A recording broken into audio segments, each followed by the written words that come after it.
and I met with them. We started Bible studies last Monday night, and one of the guys I was taking physical therapy with, I said, what would you think about taking Bible studies? And he said, yeah, let's do it. So he and his wife, we met with them last Monday night.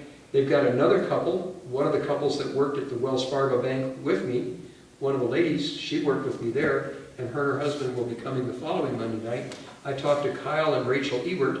They're the dentists that took over from John Thompson. They'll be there as well on the 18th.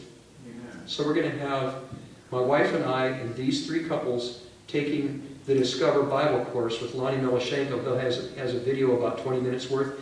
That will go first.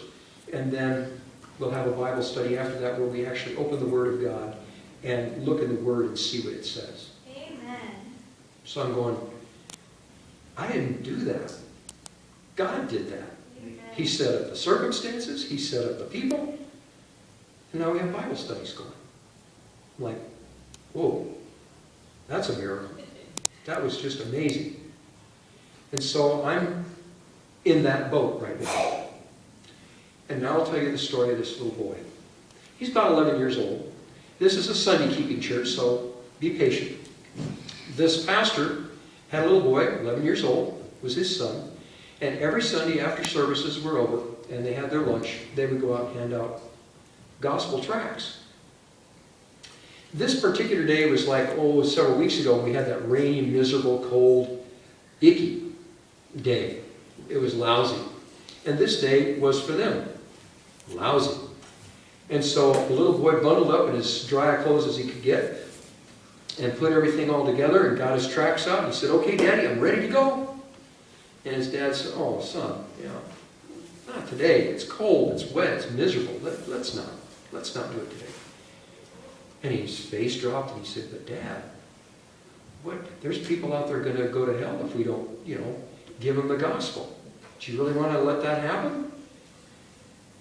And he said, well, look, son, if you want to go, you just be safe, okay? You be careful out there. He said, you can go if you want to go, but I'm not going to go with you today. I said, okay, Dad. So he went out, passed out as much literature, everybody he could find on the sidewalk, and handed up things out. And he finally got to the back of the town, and he had one tract left. He was soaked to the skin, absolutely cold from the rain and the cold, but he had one more tract.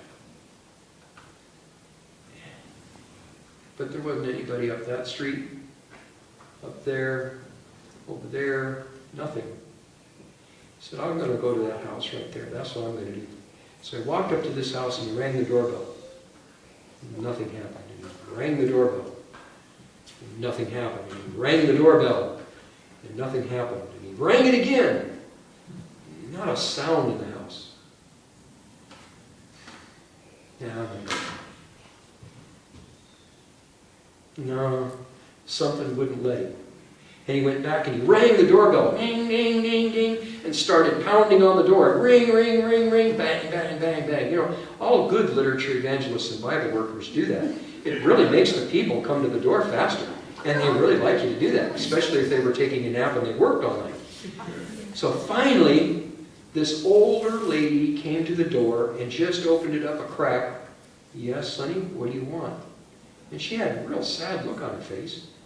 Kind of brightened when she sees this little bundle of joy, this 11-year-old guy, just the face just beaming. He says, I'm sorry to disturb you, ma'am, but I just wanted you to know that Jesus really loves you, and this tract will tell you all about it.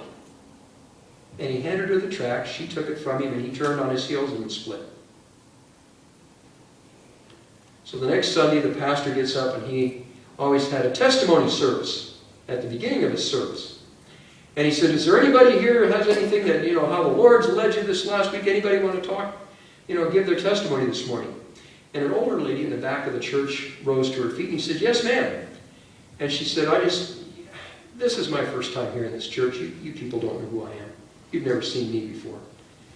But she said, I just have a story I need to tell you. She said, last Sunday afternoon, I'm a widow. My husband passed away a little over a year ago.